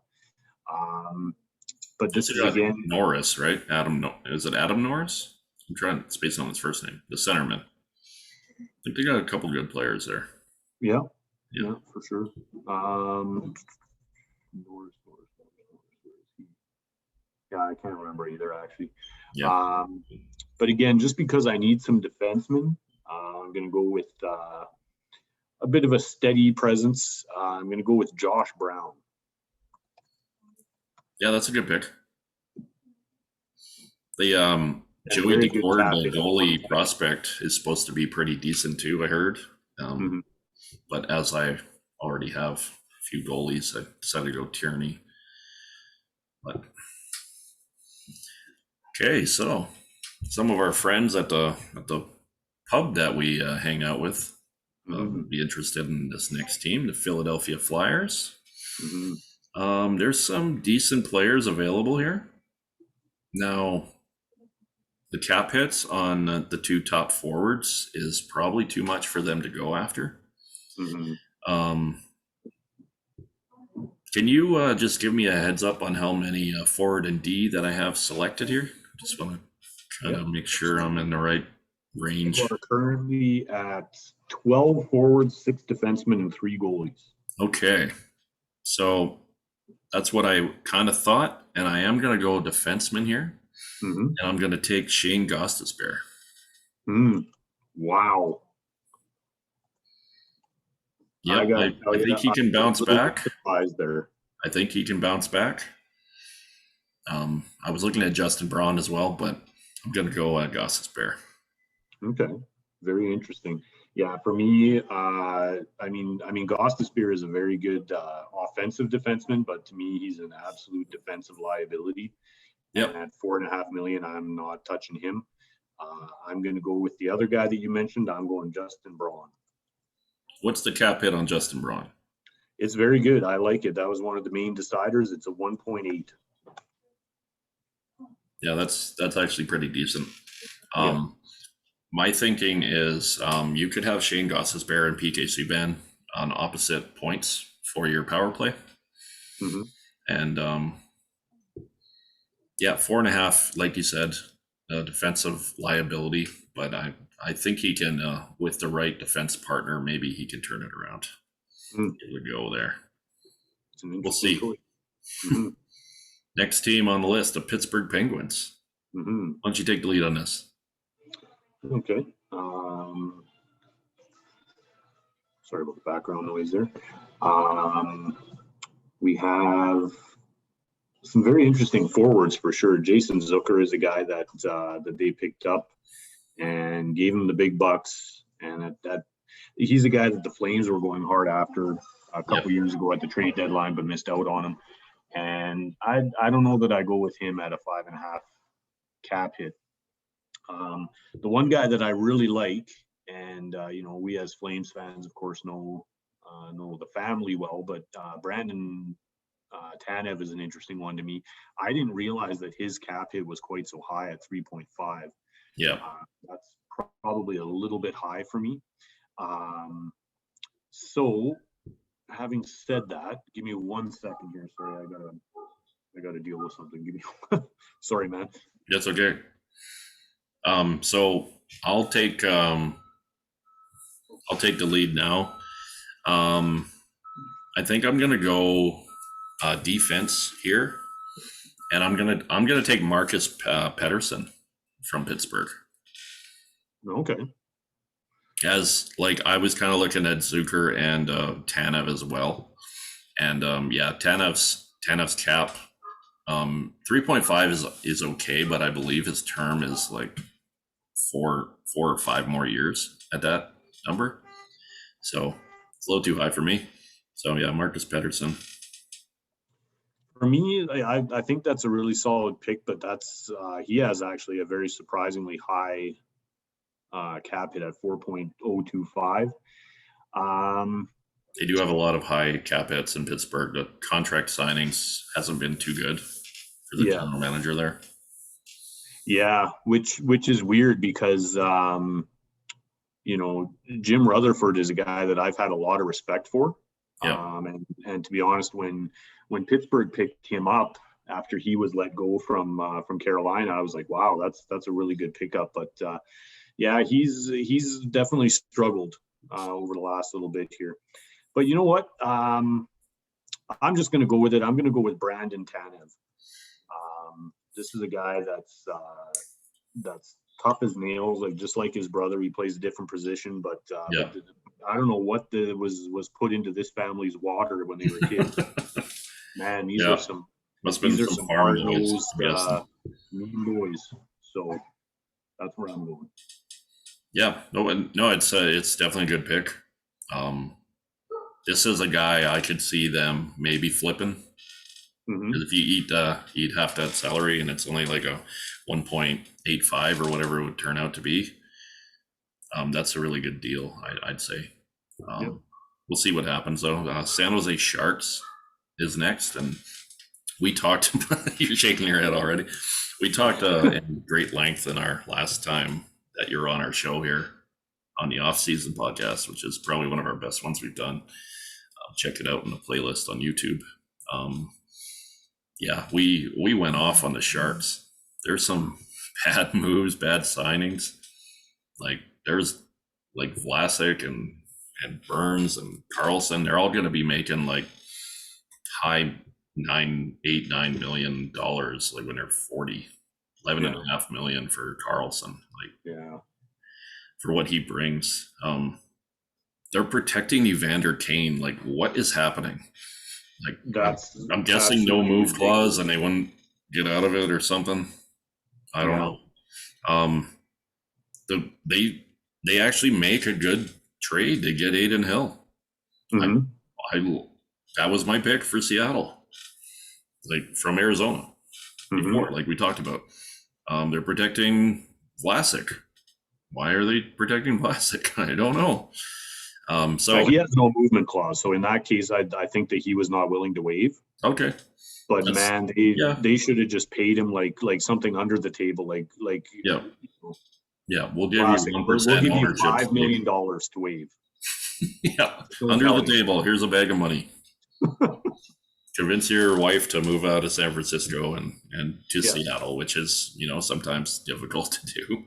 Not even I don't even think Seattle would take him if he was there. No. So all jokes aside, I'm going to take Ryan Donato. I feel like he's probably the best player available for them. I'm sure the cap hit is low. I don't have the numbers in front of me. He's at a 1.9. See, that's not too bad. I know San Jose is praying that they take Martin Jones, but I don't see it happening. No. I already have 3 goalies. So yeah, I'm taking Ryan Donato. Where are you going? I had the exact same thought, actually. I mean, the thing that is surprising is that even with all of these like absolutely awful contracts that San Jose has, what was remaining for them was very underwhelming. And so I was like, it's really not great. Actually, you know what? Something just jumped out at me that that's actually going to change my opinion. I definitely like the Ryan Donato pickup. Yep. But I also saw another one that I find a little bit interesting, and I'm going to jump on him just because he's a lower cap hit. I'm going to take Matt Nieto. I was looking at him too. I was flip flopping a little bit, but I agree. But it's like the thing is, and again, I don't want to rehash our off season plan podcast too much. But man, San Jose, how the mighty have fallen. Like they went from being such a great team and being perennial playoff favorites, and they finally made their way to the Stanley Cup Finals a few years back. Yep. But this is that is going to be in so much trouble for so long to come here. They are just headed nowhere good right now, and those contracts are absolutely going to kill them. And unfortunately for him, I think it's also eventually going to cost Doug Wilson his job. Yeah, he's been one of the longest tenured general managers, if I can. If I think I can't honestly remember who the GM was before him. I feel like he's been there a long time. Absolutely. Yeah, sometimes when you go to the finals and you got to keep guys, you overpay, hoping that in that window where you have like your 3 to 5 year window, that you can win. Martin Jones just fell off a cliff. I don't think he's going to make it back there. Like they do have Aiden Hill now. I feel like he's going to come in and be a starter. But yeah, I agree with you. San Jose's in serious trouble. Yeah, and it's not like they got like these up and coming young guys in the system you're waiting for. Like I don't think they have like a top end prospect coming up like Anaheim or LA does. So I feel like San Jose is probably going to be one of the lower teams in the Pacific Division for the next few years. You might have to eat salary and maybe hopefully trade. Maybe Arizona will take one of these guys off you because they love doing that. Love taking money. Maybe thank God for Arizona where we can bury all of our bad cap. Basically. Yeah. You could go hang out with Datsuk and I think Marian Hossa is still being paid by them too. I don't know. Yeah, Marian Hossa. And there's one other one. Aren't they still paying? Is it Zetterberg? Is Zetterberg there too? I know Detroit unloaded like a bunch of like guys that were already almost basically retired. Yeah. Just to get under the cap that 1 year where the guys weren't even like Datsuk was playing in Russia. And Arizona was paying him. Unbelievable. Yeah. So, anyways, we'll see what happens there. St. Louis Blues, the next one. This is going to be interesting, as they don't protect Tarasenko. I always thought there was going to be a trade there, and I think if he's not selected by Seattle, that there could be a trade maybe on draft day. I have a hypothetical trade for you. Okay. And I'd like to see what you think of it.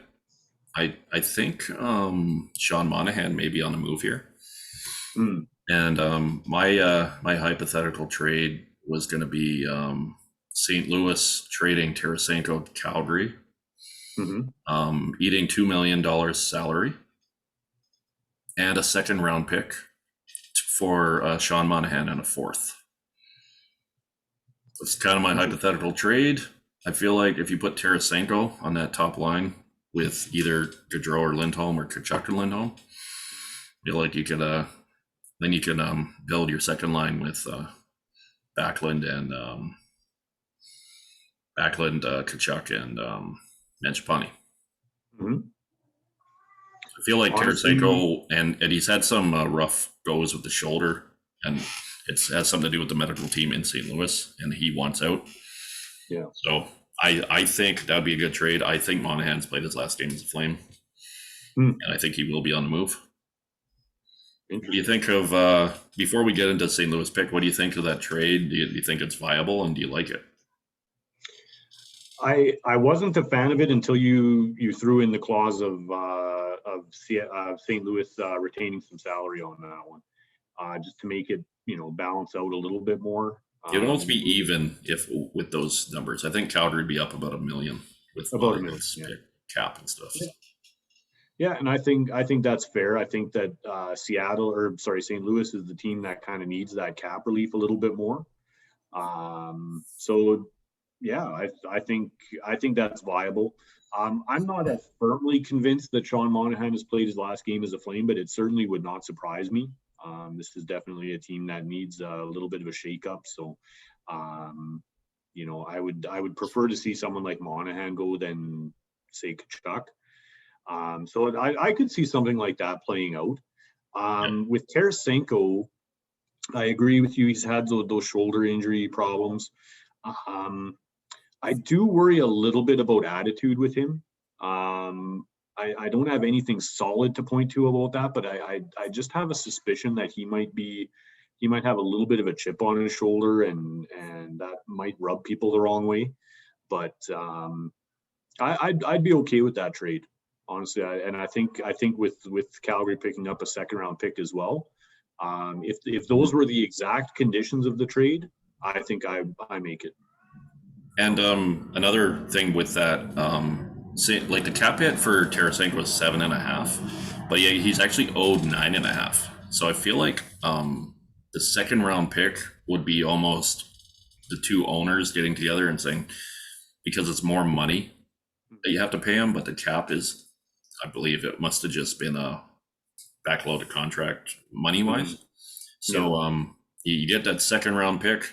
And I think if they could do this before the draft, because Calgary has a first, a second, and 2/3, so that would give them 2 seconds and 2/3, where you can.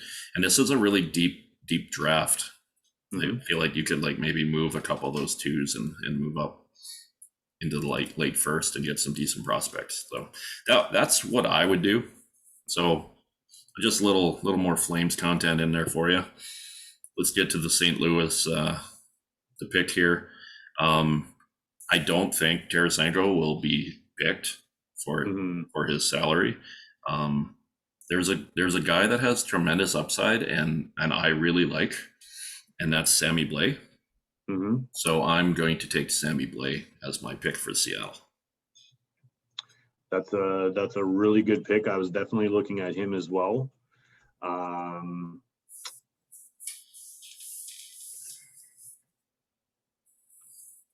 Yeah, it's hard for me to even look at anything else outside of that, because that one just keeps kind of popping in there.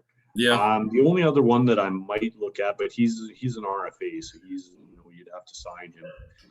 It's interesting that David Perron gets protected here. Of course, he was picked up by Seattle, and I thought that he might become the first person to get expansion drafted twice. Yeah, that'd be interesting, eh? You know what? I think I was trying to pick something different just to have some interesting debate, but honestly, I have to go with Sammy Blais as well.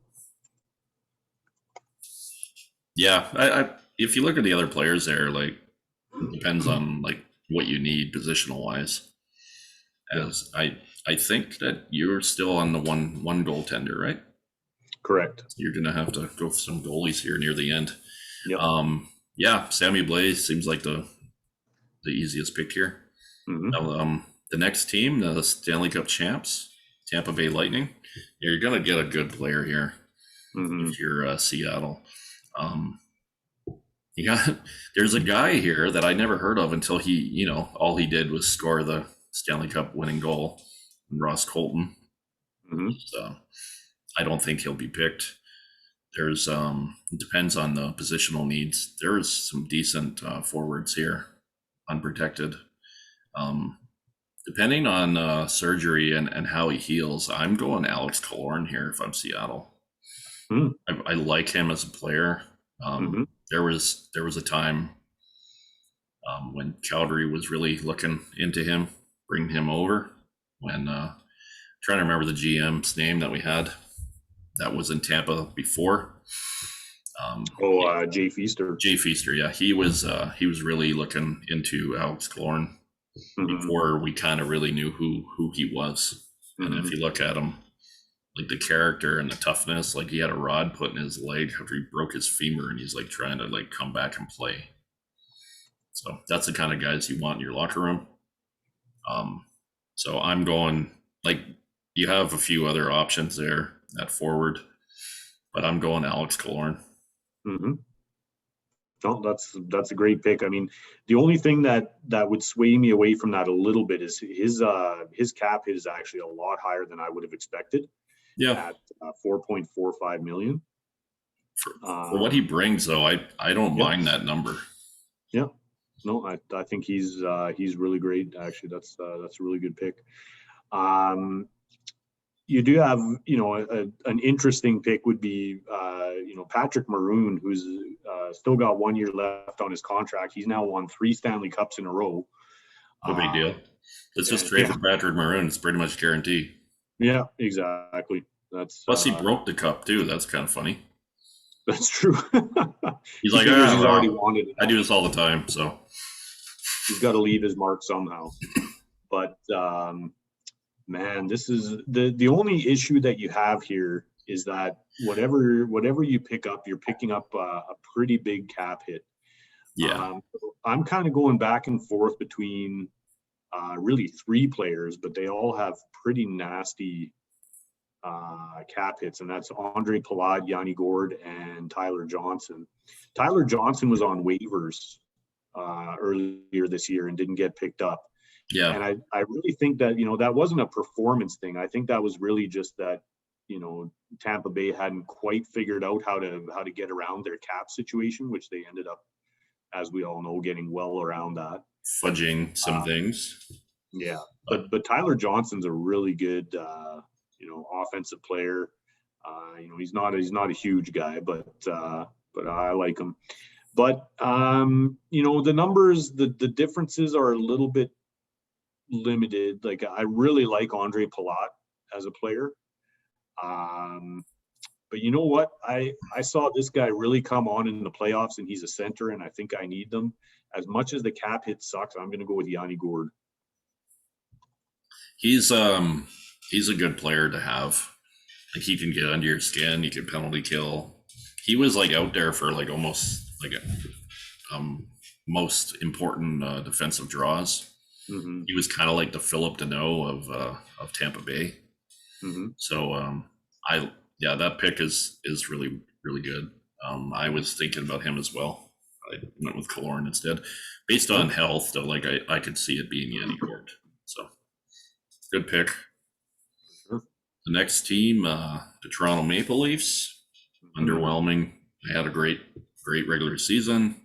Couldn't get it done against Montreal. I feel like Toronto probably would have been in the Stanley Cup Finals if they were able to beat Montreal, and we may have watched them win the cup. They were that ready to win, in my opinion. So I know I've gone pretty heavy on goalie, but I feel like Toronto, the pick here is going to be Freddie Anderson as UFA.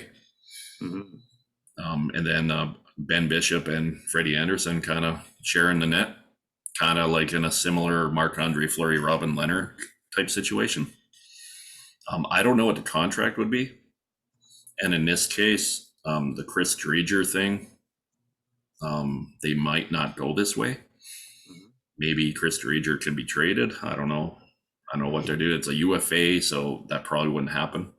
But for players available, I would go with Freddie Anderson. And as you had mentioned, I was still only on the one goalie, and this is exactly where I was looking for that as well. Mm-hmm. And for me, there was a lot of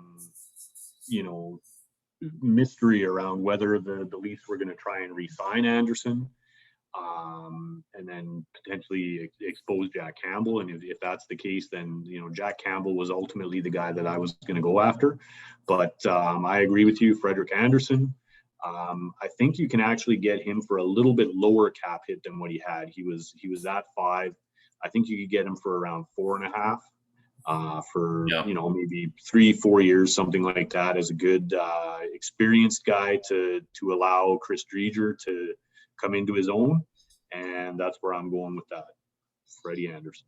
Okay.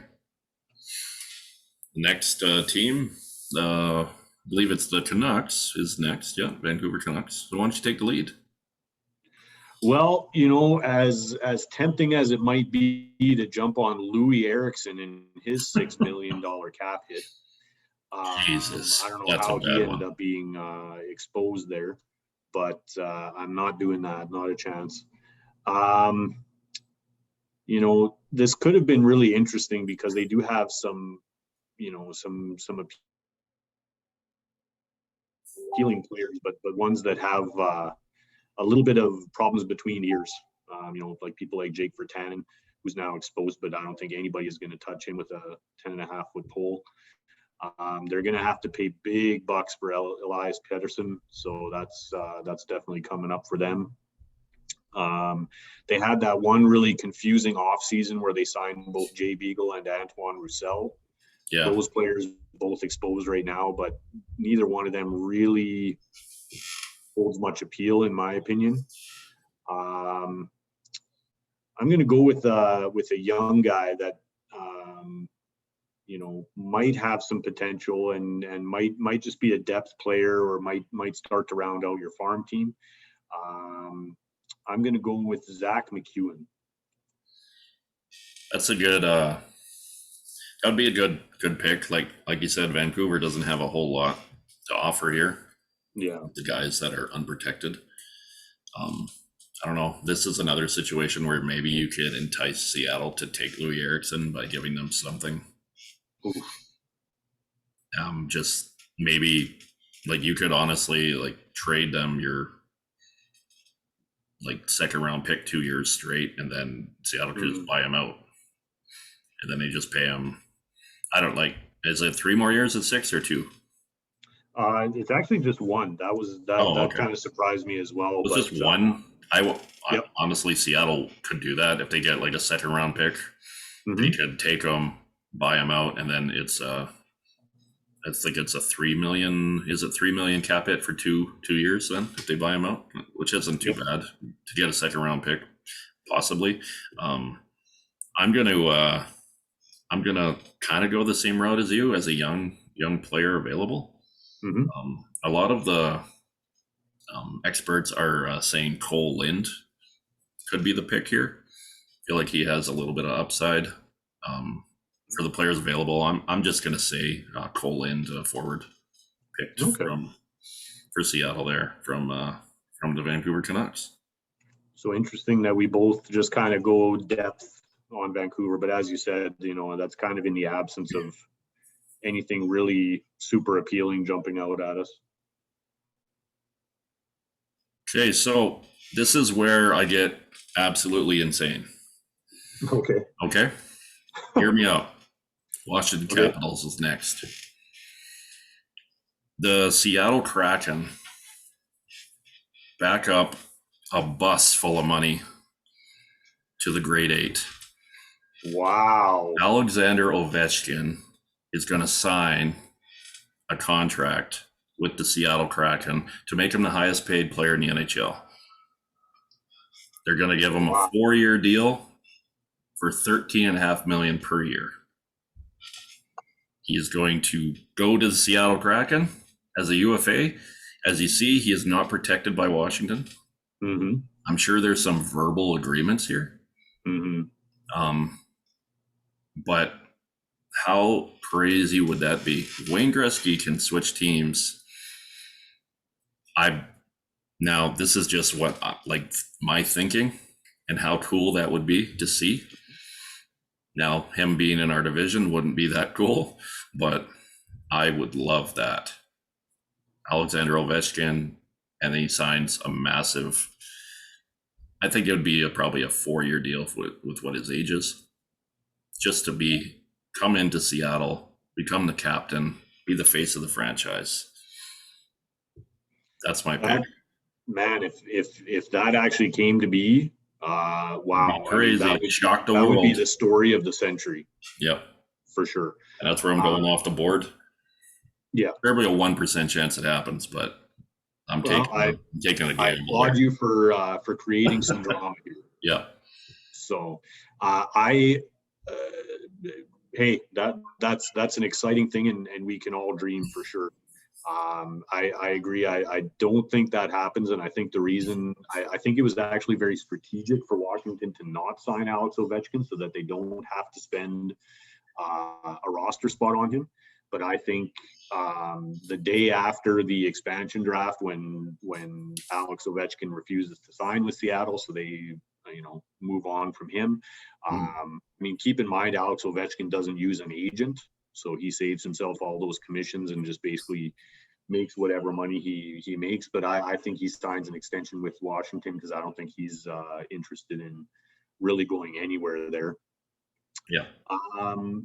Now Washington has a lot of really good defensemen that actually have ended up being exposed just because they're so deep at defense that there's only so much that they could protect. It's a little bit interesting to me that they protected Trevor Van Riemsdyk. That seems a little bit odd to me, but I guess he's pretty cheap, so they've got a good option there. But I'm gonna steal one of those defensemen, and I'm gonna go with Michael Kempny. Wow, that's a little bit off the board. I kind of thought you might go Brendan Dillon there when you're talking D. You know what? I actually love Brendan Dillon, and Yeah. it was very tempting. It came down to the cap hit. I just think that Yeah. I can get at least a similar type of value out of Michael Kempny for about half, well, just over half the cap. Yeah. Okay, so down to the Winnipeg Jets, the last team here. And am I correct that you've only taken 2 goalies? Correct. Okay. Now, I don't know if the rules are you have to have 3 goalies. I'm not sure how that works, but we will. That's an interesting point. We will waive the rules here for Okay. this situation, because I think that you have to take 3 for like if Ron Francis is like when he's picking, I think it's 3, but I'm not 100% on that. Okay. But no big deal. Winnipeg Jets, why don't you take the lead here, and then I'll finish it off. Well, actually, just as you mentioned that, something did kind of jump out at me, because one of the things that I would definitely consider is Laurent Brossoit, who was at one point a Flames prospect. We ended up trading him to Edmonton, and then he's moved on from there to Winnipeg. But he's a really serviceable backup. He's a guy that's really going to be a number one, but he is a good solid backup. But he's also a UFA, and I don't think I'm going to spend a draft pick. Picking that up. They do have Eric Comrie as well, but he's also a UFA. Like all of a sudden, like Winnipeg has all these goalies showing up on there, which is a little bit odd. Yeah, Mikhail Burden, which I've never heard of. Yeah. He sounds like a bit of a burden. Yeah. Yeah. That was a terrible pun. Sorry, I just had to throw that out there. But not bad though. Okay, I appreciate that. Yeah, I think I'm gonna finish off with a defenseman from them. I'm gonna take Dylan DeMello, who's still got a couple years on his contract at $3 million. He's a pretty good, serviceable guy. I also kicked some tires at Nathan Beaulieu. They've got the Jets have a lot of RFAs and UFAs available right now. Yeah. But I think that's where I'm going is Dylan DeMello. That's a great pick. Can you let me know my my breakdown here? Because this is going to determine my sitting at 18 forwards, 7 defensemen, and 4 goalies. Okay. So I wanted to go forward here because there is a guy here that I like. But I think I definitely, with only 7D, I'm going to have to go defense here. And I'm going to have to agree with you with Dylan DeMello. Now, I wanted to take Mason Appleton here. And I do think Seattle will take him. But with my positional breakdown, I got to go D, and I got to go Dylan DeMello. Okay. So we agree with the Winnipeg pick. And that's the Seattle Kraken mock draft. So here's our final breakdown now. Look at these numbers, man. What happened to the cap hit? Damn. We're gonna have to make some serious trades after this. Well, that's okay. I'm Tampa Bay. We're just going to throw a couple guys on IR, and then That's when the right. playoffs roll around, we're good to go. That's funny. So ultimately, the breakdown. What's interesting is we both ended up with 18 forwards. The only real difference was I ended up with a couple extra defensemen. You ended up with a couple of extra goalies. Yep. Your point about the team needing to have 3 goalies, I actually didn't think about that being a clause. That's So all if that good. was the case, I may have to go back and revisit this and see where I would Well, potentially pick somebody else up there. why don't we give ourselves two mulligans here?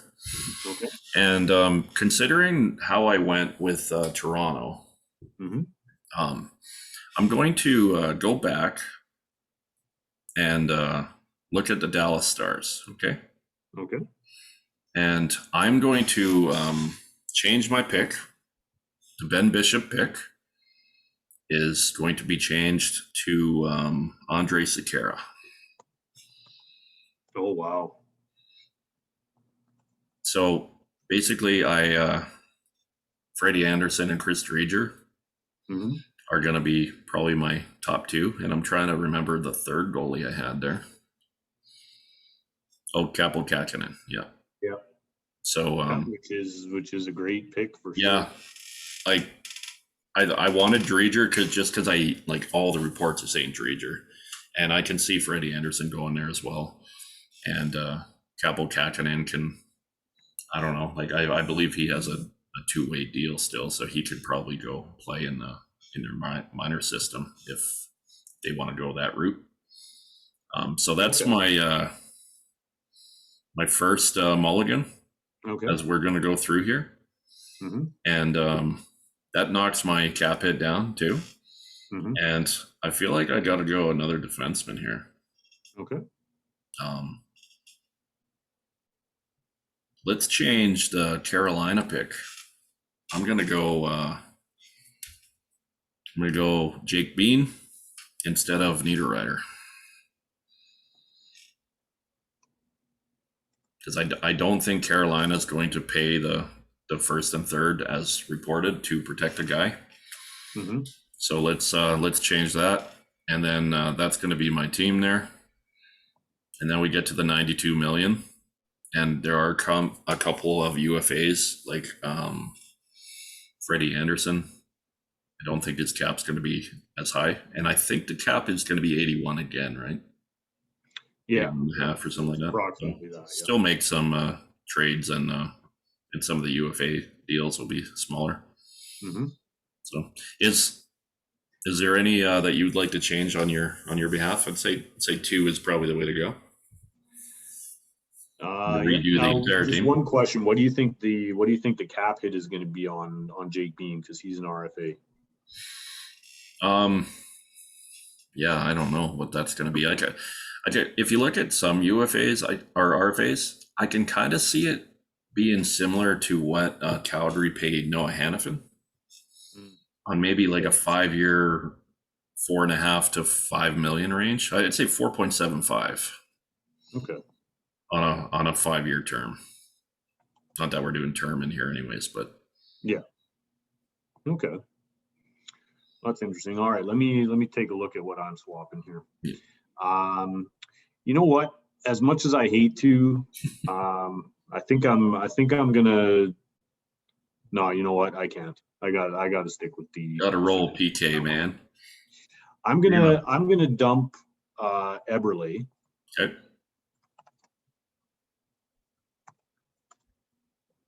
Oops, this thing doesn't work as I thought.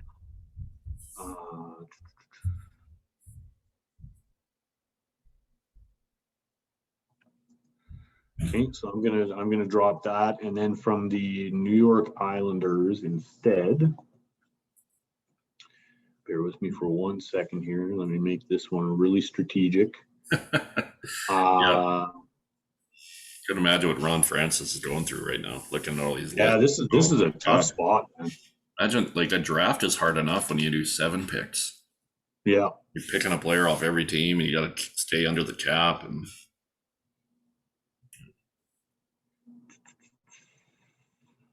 And I guess that cap hit for me is with my massive Ovechkin extension that I'm predicting. Yeah, You can add yeah, an that's extra that 4 one's million out to there that for sure. 97. Now, one thing that I'm curious about, and let me know if you know something that I don't here, Sure. but on the one site that we're looking at that has the protected players and the key players exposed Yeah. from the Islanders, I do not see. Uh, oh, that's because he's a UFA. Never mind. Okay, Who's I that? was going to say Stacy Cizikas. Yeah, I think most I think in this situation when you see a UFA and he's not protected, that's Yeah, basically an indication that the team's not going to sign them or they I don't think in think he'll some be cases, but signed. I think in some other cases they just said, you know what, like they've made a verbal agreement Yeah. to sign the player, Yeah. and then they stick with it. Yeah.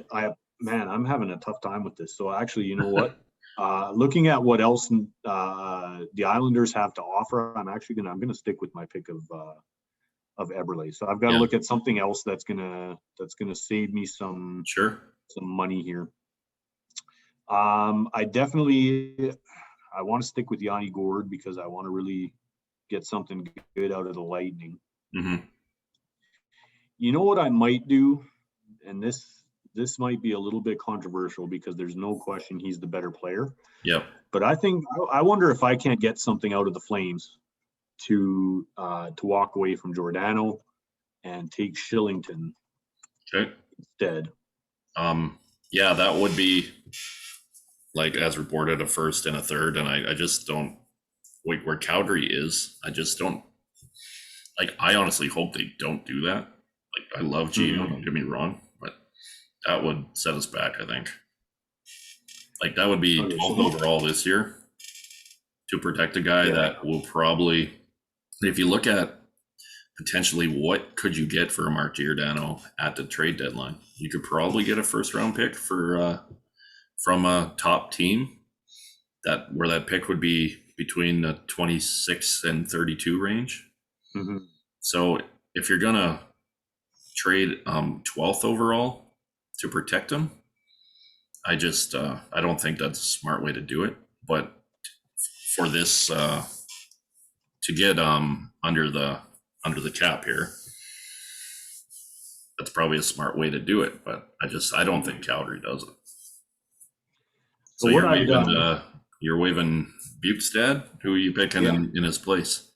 yeah, and then and I've taken Kakinen as well there because I think Oh, okay. that's actually a really solid pick. I Yeah, had a different goalie strategy in mind until sure.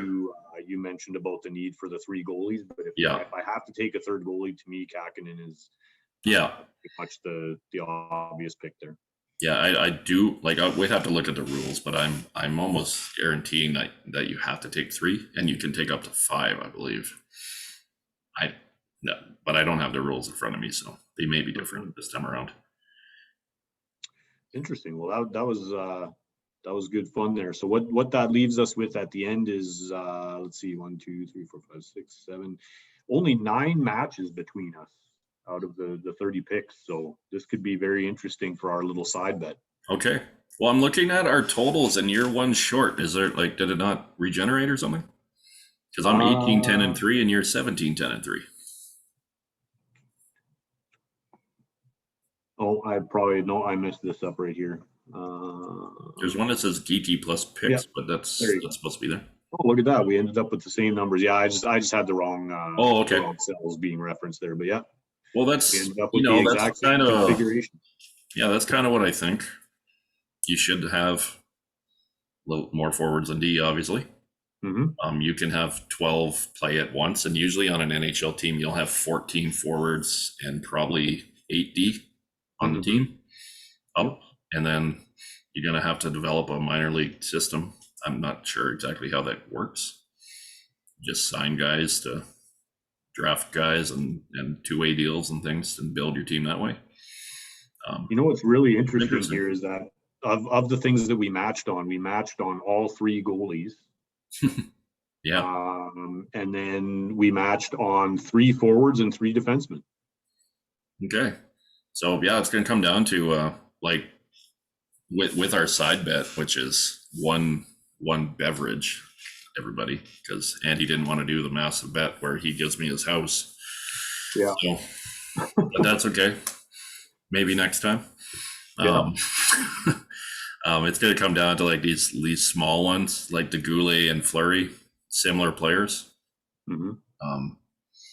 and different things like that. It's going to be super fun. Probably I might jump on and do a recap on Wednesday night, depending on time availability and stuff after the show. I don't know if you're available Wednesday night. I certainly could be. Okay, I will. We'll discuss with you a little bit later on if that will work, because their work schedules and stuff change all the time. So, but I would love to watch that draft and then maybe do a recap pretty much when it's over, and then we can kind of go through and see how we did. Absolutely. Sounds good. Well, see thanks to everybody for watching. Thanks to Andy for joining us once again. You're going to be our special guest, hockey guest anytime we can get you. Hey, always a good time, man. All right. Well, thanks everyone for watching. Give us a like and comment and share this with anybody you'd like, and we'll catch you next time.